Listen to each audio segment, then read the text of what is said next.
Trump প্রশাসনের নতুন H-1B ভিসায় অতিরিক্ত $1 লাখ ফি আরোপের উদ্যোগের বিরুদ্ধে যুক্তরাষ্ট্রে আইনি চ্যালেঞ্জ শুরু হয়েছে। শ্রমিক ইউনিয়ন, নিয়োগকর্তা ও ধর্মীয় সংগঠনগুলোর অভিযোগ, এই সিদ্ধান্ত আইনসঙ্গত নয় এবং এটি প্রযুক্তি ও স্বাস্থ্য খাতে দক্ষ কর্মী সংকট আরও বাড়াবে।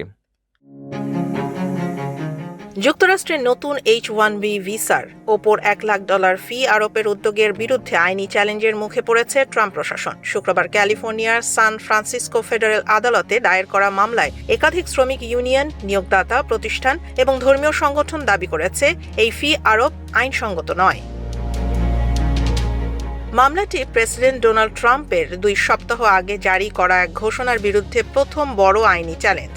বাদীপক্ষের মধ্যে রয়েছে United auto workers union, American association of university professors, একটি নার্স নিয়োগ সংস্থা এবং কয়েকটি ধর্মীয় সংগঠন। তাদের যুক্তি, H-1B ভিসা কর্মসূচি যে আইনে প্রতিষ্ঠিত তা পাশ কাটিয়ে প্রেসিডেন্ট একতরফাভাবে ফি আরোপ করতে পারেন না। হোয়াইট হাউসের মুখপাত্র অ্যাবিগেইল জ্যাকসন বলেন, প্রশাসনের লক্ষ্য হল ভিসা ব্যবস্থার অপব্যবহার রোধ করা এবং মার্কিন মজুরি সুরক্ষা নিশ্চিত করা। তবে ব্যবসায়িক সংগঠনগুলোর মতে প্রযুক্তি ও স্বাস্থ্য খাতে দক্ষ কর্মীর ঘাটতি পূরণে H-1B ভিসা অত্যন্ত গুরুত্বপূর্ণ।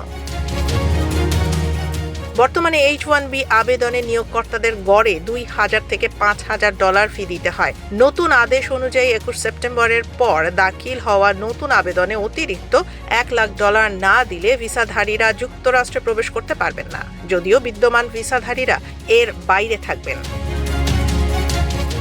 বাদীপক্ষ বলছে এই সিদ্ধান্ত উদ্ভাবন ব্যাহত করবে এবং কংগ্রেসের ক্ষমতা লঙ্ঘন করবে। উল্লেখ্য, H-1B কর্মসূচিতে বছরে 65,000 ভিসা দেয়া হয়, যার বড় অংশ পান ভারতীয় পেশাজীবীরা।